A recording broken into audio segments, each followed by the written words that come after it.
സങ്കീർത്തനം 9 അധ്യായം 1 മുതൽ 20 വരെയുള്ള വചനങ്ങൾ. മർദ്ദിതൻ്റെ പ്രത്യാശ. പൂർണ്ണ ഹൃദയത്തോടെ ഞാൻ കർത്താവിന് നന്ദി പറയും. അവിടുത്തെ അത്ഭുത പ്രവൃത്തികൾ ഞാൻ വിവരിക്കും. ഞാൻ അങ്ങയിൽ ആഹ്ലാദിച്ചുല്ലസിക്കും. അത്യുന്നതനായവനെ, അങ്ങയുടെ നാമത്തിന് ഞാൻ സ്തോത്രം ആലപിക്കും. എന്തെന്നാൽ എൻ്റെ എതിരാളികൾ പിന്തിരിഞ്ഞോടിയപ്പോൾ കാലിടറി വീഴുകയും അങ്ങയുടെ മുൻപിൽ നാശമടയുകയും ചെയ്തു. അങ്ങ് എനിക്ക് നീതി നടത്തി തന്നിരിക്കുന്നു. അങ്ങ് ന്യായാസനത്തിലിരുന്ന് നീതിപൂർവകമായ വിധി പ്രസ്താവിച്ചു. അവിടുന്ന് ജനതകളെ ശകാരിച്ചു. അവിടുന്ന് ദുഷ്ടരെ നശിപ്പിച്ചു. അവരുടെ നാമം എന്നേക്കുമായി മായ്ച്ചു കളഞ്ഞു. ശത്രു നാശകൂമ്പാരത്തിൽ അപ്രത്യക്ഷമായിരിക്കുന്നു. അവരുടെ നഗരങ്ങളെ അങ്ങ് ഉന്മൂലനം ചെയ്തു. അവരുടെ സ്മരണ പോലും മാഞ്ഞു പോയിരിക്കുന്നു. എന്നാൽ കർത്താവ് എന്നേക്കുമായി സിംഹാസനസ്ഥനായിരിക്കുന്നു. ന്യായവിധിക്കാണ് അവിടുന്ന് സിംഹാസനം സ്ഥാപിച്ചിരിക്കുന്നത്. അവിടുന്ന് ലോകത്തെ നീതിയോടെ വിധിക്കുന്നു. അവിടുന്ന് ജനതകളെ നിഷ്പക്ഷമായി വിധിക്കുന്നു. കർത്താവ് മർദ്ദിതരുടെ ശക്തി ദുർഗമാണ്, കഷ്ടകാലത്ത് അവരുടെ അഭയസ്ഥാനവും.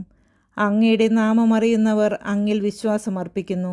കർത്താവെ, അങ്ങയെ അന്വേഷിച്ചവരെ അങ്ങ് ഉപേക്ഷിച്ചിട്ടില്ല. സിയോനിൽ വസിക്കുന്ന കർത്താവിന് സ്തോത്രം ആലപിക്കുവിൻ. അവിടുത്തെ പ്രവൃത്തികളെ ജനതകളുടെ ഇടയിൽ പ്രഘോഷിക്കുവിൻ. എന്തെന്നാൽ രക്തത്തിന് പ്രതികാരം ചെയ്യുന്ന അവിടുന്ന് അവരെ ഓർമ്മിക്കും. പീഡിതരുടെ നിലവിളി അവിടുന്ന് മറക്കുന്നില്ല. കർത്താവെ, എന്നോട് കരുണ കാണിക്കണമേ. മരണ കവാടത്തിൽ നിന്ന് എന്നെ ഉദ്ധരിക്കുന്നവനെ, വൈരികൾ മൂലം ഞാൻ സഹിക്കുന്ന പീഡകൾ കാണണമേ. അങ്ങനെ ഞാൻ അവിടുത്തെ സ്തുതികൾ ആലപിക്കട്ടെ. അങ്ങ് നൽകിയ വിമോചനമോർത്ത് സിയോൻ പുത്രിയുടെ കവാടങ്ങളിൽ ഞാൻ സന്തോഷിക്കട്ടെ. തങ്ങൾ കുഴിച്ച കുഴിയിൽ തന്നെ ജനതകൾ വീണടിഞ്ഞു. തങ്ങൾ ഒരുക്കിയ കെണിയിൽ അവരുടെ തന്നെ പാദങ്ങൾ കുരുങ്ങി. കർത്താവ് തന്നെ വെളിപ്പെടുത്തി. അവിടുന്ന് ന്യായവിധി നടത്തി. ദുഷ്ടർ സ്വന്തം കരവേലകളിൽ കുടുങ്ങി. ദുഷ്ടർ പാതാളത്തിൽ പതിക്കട്ടെ. ദൈവത്തെ മറക്കുന്ന സകല ജനതകളും തന്നെ. ദരിദ്രർ എന്നേക്കും വിസ്മരിക്കപ്പെടുകയില്ല. പാവങ്ങളുടെ പ്രത്യാശ എന്നേക്കുമായി അസ്തമിക്കുകയില്ല. കർത്താവെ, എഴുന്നേൽക്കണമേ.